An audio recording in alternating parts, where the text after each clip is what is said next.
ఇవాళ KTR road show ఉండబోతా ఉంది సాయంత్రం 7 గంటలకు సంబంధించి. సో మాట్లాడే ప్రయత్నం చేద్దాం. ఇప్పుడే భారీగా ఏర్పాట్లు అయితే జరుగుతూ ఉన్నాయి. చెప్పండి అన్న, ఎట్లా ఉండబోతుంది? చివరి రోజు అనుకుంటే ఇవాళ రోడ్ షో, ప్రజలు కూడా భారీ ఎత్తున వస్తున్నారని ఇన్ఫర్మేషన్ వస్తూ ఉంది. ప్రజలు అయితే ఓన్గా తండోపతండాలు వస్తున్నారన్న. ఇప్పుడు వాళ్ళ పార్టీకి వాళ్ళు పైసలు ఇచ్చి పిలుచుకుంటున్నారు.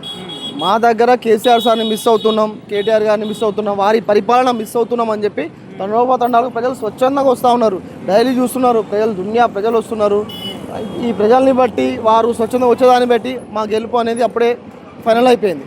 బట్ కాకపోతే కంపల్సరీ ప్రచారం అనేది దీంట్లో ఒక భాగం కాబట్టి ప్రచారం చేస్తూ ఉన్నాం అన్న. ప్రచారం చేసుకుంటున్నాం.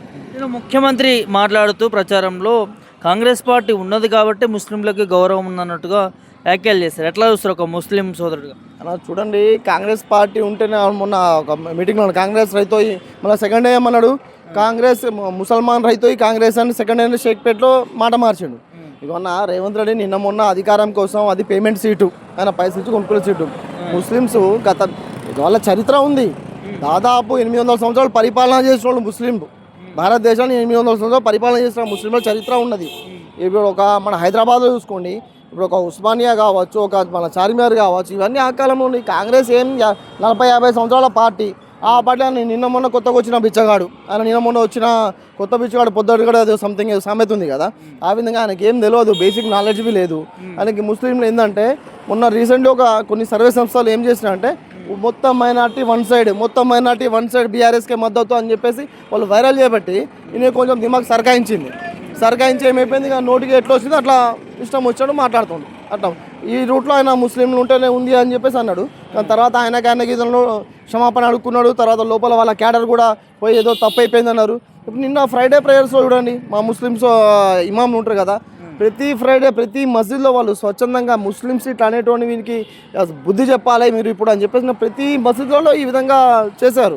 ఎందుకంటే ముస్లిమ్స్ అనేది మన ఏం చేసిండు, ఒక రూట్లో తీసుకుందాం. సరే ముస్లిం అయితే కాంగ్రెస్ ఆయన రూట్లోనే మాట్లాడదాం.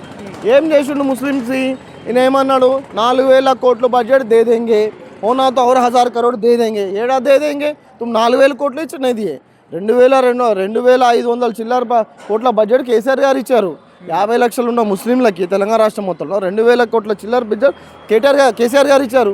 ఇది ఇస్తా అన్నాడు, ఆ బడ్జెట్ ఇవ్వలే. ఇప్పుడు టెంపరీ స్కూల్స్ ఉన్నాయి, అవి ప్రాపర్ నడుపుతారు, విద్యార్థులు విచారం తిరిగి అనిపిస్తూ ఉన్నారు. ఈయన ఏం చేసిండు అని చెప్పి ముస్లింలకి మైనార్టీ సప్లాన్ ఇస్తా అన్నాడు, సప్లాన్ ఇచ్చిండా? ఇవ్వలేదు. మైనార్టీ మంత్రి ఇస్తా అన్నాడు, మైనార్టీ మంత్రి ఎట్లా ఇచ్చిండు? మా పార్టీ పెద్దలు కొట్లాడి టార్చర్ పెట్టంగా మైనార్టీ మంత్రి లేడు అనగానే అదే అడపా 6 నెలల మంత్రి. అంటే ఇప్పుడు మంత్రి రావాలంటే ఆయన అఫీషియల్గా ఎమ్మెల్సీ ఉండాలి, అఫీషియల్గా ఒక శాసనసభ్యుడే ఉండాలి. ఆయన అది లేడు, ఇది లేడు, రెండు కొన్ని 6 నెలల కాలం ఉంటుంది. యాజ్ పర్ మన కాన్స్టిట్యూషన్ ప్రకారం 6 నెలలు టైం ఉంటుంది. 6 నెలల్లో ఏదైనా ఉప ఎన్నిక రావాలి, అది వచ్చేది సాధ్యం కాదు రావడం. ఎమ్మెల్సీ ఇవ్వాలి. ఇప్పుడు ఆల్రెడీ అమీర్ ఖాన్ది ఏదైతే ఎమ్మెల్సీ ఉందో సియాసత్ పేపర్ అని ఇచ్చినామో అది అవైలబుల్ లేదని చెప్పి ఆ సుప్రీంకోర్టు కొట్టిపడేసింది. ఆయనకి ఎమ్మెల్సీ రాదు, ఏం రాదు. ఏంటంటే ముస్లిం ఓట్స్ కోసం ఇది 6 నెలల మంత్రి అజరుద్దీన్ని ఒక బక్రాలాగా చేసిండు. కానీ ముస్లిం సమాజం ఆలోచిస్తూ ఉంది, వాళ్ళకి తెలుసు. నీకు 2 సంవత్సరాల నుంచి ముస్లిం మంత్రి ఎందుకు గుర్తురాలి? నీకు 2 సంవత్సరాలకి ముస్లింకి ఏమైనా చేయాలి, ఎందుకు గుర్తురాలి? ఇప్పుడు ముస్లిం ఓటర్స్ ఇక్కడ దాదాపు 1,00,000 ఓటర్స్ ఉన్నారు ఇక్కడ, వాళ్ళు ఏదో చేద్దామని చెప్పేసి ఇప్పుడు అది కూడా అజరుద్దీన్కి ఇచ్చిండు. ఆ ఇచ్చుడు ఏదో మన షబీర్ అలీ ఎక్స్పీరియన్స్ పర్సన్, షబీర్ అలీకో లేకపోతే ఇంకా ఫెరోజా ఖాన్ ఉన్నాడు కదా నాంపల్లి, అతను ఆయనకో ఇచ్చుంటే ఏదైనా కొంచెం ఇది అజరుద్దీన్కి ఎవరేస్తారు? ఆయన ఆల్రెడీ క్రికెట్ సూపర్ స్టార్ కదా, ఆయన చెప్తే ఎవరేస్తారు చెప్పండి? వరల్డ్ కప్ తెచ్చిండు, అదే cricket super star. World cup తెచ్చినప్పుడు మరి తెచ్చినప్పుడు ఆయన ఫస్ట్ రేవంత్ రెడ్డిని కలిసిండేమో, అలా మాకే తెలియదు, మేమైతే ఎప్పుడు చూడలే. ఎర్రగడ్డలో పైసలు పంచుతున్నారని ప్రచారం జరుగుతుంది కాంగ్రెస్ వాళ్ళ ఇంట్లో. వచ్చినాయి కదా ఇలా వీడియోలు నాకు వచ్చినాయి ఫోన్లో, మొత్తం ఓపెన్గా పంచుతున్నారు పైసలు వాళ్ళు, ఓపెన్గా. పోలీసు వాళ్ళు ఏంటంటే ఇక్కడ మనం మీటింగ్ చేస్తున్నామంటే ఇక్కడ చూడండి, మీరు ఒకసారి చూపించండి, అక్కడ 5-6 కార్లు ఉన్నాయి పోలీసు వాళ్ళకి, మనం మీటింగ్ చేస్తున్నామంటే. మరి వాళ్ళు పైసలు పంచుతున్నారు, సోషల్ మీడియాలో వైరల్ అవుతుంది. మన వాళ్ళు లోపల ఉన్న గవర్నర్లో ఉన్న కార్యకర్తలు అంతా తీసుకొచ్చి వాళ్ళకి చూపిస్తున్నారు. అయినా పోలీసు వాళ్ళు ఇక్కడే ఉన్నారు. అంటే మేము మీటింగ్ జరుపుకున్నామంటే ఇక్కడ కుప్పలు పోలీసు వాళ్ళని పెట్టారు. అంటే వాళ్ళు అధికారంలో ఉన్నారు అని ఇట్లా డిలే చేస్తారు. వాళ్ళు ఎన్ని పైసలైనా పంచుకోండి. మా రామన్న కూడా చెప్పిండు మొన్న, ఓటుకి 5,000 కాదు 10,000 ఇచ్చినా 1,00,000 ఇచ్చినా తీసుకోండి, మీ పైసలు అయ్యి మిమ్మల్ని మీ ఇల్లులు కూలగొట్టిన పైసలు, మిమ్మల్ని మీ వ్యవస్థల్ని నాశనం చేసిన పైసలు తీసుకోండి. కానీ ఓటు మాత్రం బీఆర్ఎస్ పార్టీకి వేయండి అన్నారు. ప్రజలు కూడా స్వచ్ఛందంగా బీఆర్ఎస్ పార్టీకి ఓటేయడానికి రెడీ ఉన్నారు. కావాలి 100% చేస్తారని చెప్పి మేము కూడా ఆశ వ్యక్తం చేస్తాం. సునీతకు సంబంధించి గోపీనాథ్ భార్యే కాదు అన్నట్టుగా ప్రచారం చేస్తున్నారు. కానీ నిన్న ఫోటోలు బయటకు వచ్చినాయి వాళ్ళిద్దరికి వివాహం అయినట్టుగా. సో కన్నతల్లే ఎందుకు అంటే చెప్పిస్తున్నారు ఎవరన్నా ఏంటి జరుగుతుంది? ఏంటంటే వాళ్ళ బ్రదర్ ఉన్నారు కదా, మాగంటి గోపీనాథ్ బ్రదర్, ఆయన వజ్రనాథ్ యాదవ్ సమ్ పేరుంది ఆయనది.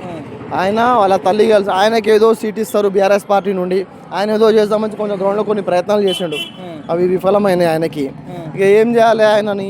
ఇప్పుడు వీళ్ళు గెలవరు అన్నది అన్ని సర్వే సంస్థలు కాంగ్రెస్ వాళ్ళకి గెలవరు అని చెప్పేసి వచ్చేసింది. అన్ని సర్వేలో కాంగ్రెస్ గెలవదు, వన్ సైడ్ బీఆర్ఎస్ పార్టీ గెలుస్తుంది అన్నది కూడా రిజల్ట్ వచ్చేసింది. ఇప్పుడు ఏం చేయాలి? ఏదో ఒక బురద జన్నాలి. అందుకని చెప్పి ఇట్లా ఫ్యామిలీ పరంగా ఈ వజ్రేష్ యాదవ్ వాళ్ళ తల్లి, ఇప్పుడు మాగంటి గోపీనాథ్ గారు లేరు, వాళ్ళు స్వర్గస్థులైనారు.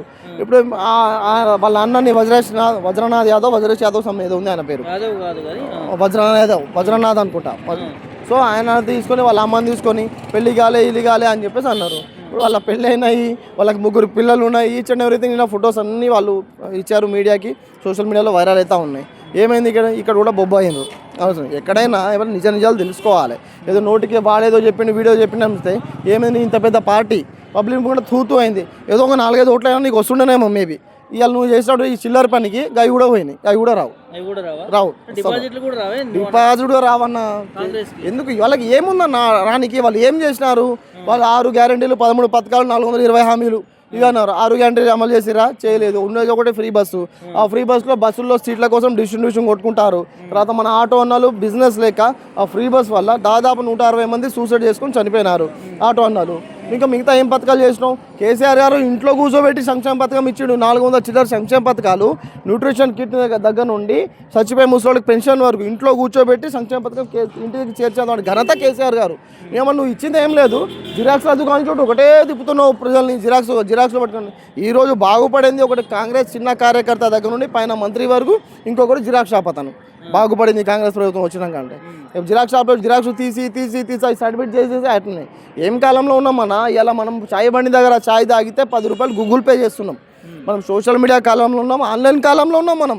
అలాగే మా పేపర్లు పట్టుకొని గీ జిరాక్స్ ఎన్ని జిరాక్స్లు తిప్పి ఆ జిరాక్స్ల షాప్లో చుట్టూతే వీళ్ళ ఒకరోజు ఆ జిరాక్స్లు దీనికి ఆ ఎంఆర్ ఆఫీస్ చేయడానికి వీళ్ళ జాబ్ ఆ రోజు పని చేస్తే కూలీ నాలి, ఆ రోజు 1500 బొక్క, మళ్ళీ ఈ బొక్క, మళ్ళీ ఈ జిరాక్స్లు తీసి అక్కడ ఆఫీస్ వేయాలి వాడంట, ఈడ ఆఫీస్ అంటారు. అటు ఇటు తిప్పి ప్రజలది సర్వనాశనం చేస్తారు. ప్రజలకు తెలిసి వచ్చింది. అయినా కానీ రేవంత్ రెడ్డిది ఏం తప్పులేదు. రేవంత్ రెడ్డి ఏమన్నాడు? వెనుకటికి రోజులు తెస్తానే అన్నాడు. అంటే ప్రజలు ఏమనుకోరు వెనుకటికి రోజులు అంటే ఎట్లుంటాయో, అంటే కొంతమంది ఇప్పుడు న్యూ జనరేషన్ తెలియదు కదా, ఎట్లుంటాయో ఇంకా మంచిగా ఉంటాయేమో అని చెప్పి ఆశపడ్డారు. రేవంత్ రెడ్డి చెప్పిన మాటకి ఆయన కట్టుబడే ఉన్నాడు. అయ్యే వెనుకటికి రోజులు తెలుస్తారు, ప్రజలకు తెలిసి వచ్చింది. 22 కాలంలో మొత్తం ఈయన అరాచక వ్యవస్థ మొత్తం తెలిసి వచ్చింది. ప్రజలు కరెక్ట్గా బుద్ధి చెప్పడానికి వాళ్ళు అవకాశం చూస్తుండే. కానీ ఏదో మా ఎమ్మెల్యే గారు దురదృష్టవశాత్తు చనిపోయారు. కానీ వాళ్ళకు ఒక అవకాశం వచ్చింది. ప్రజలు మాత్రం వన్ సైడ్ తీర్పునికి రెడీ ఉన్నారన్న గ్రౌండ్లో.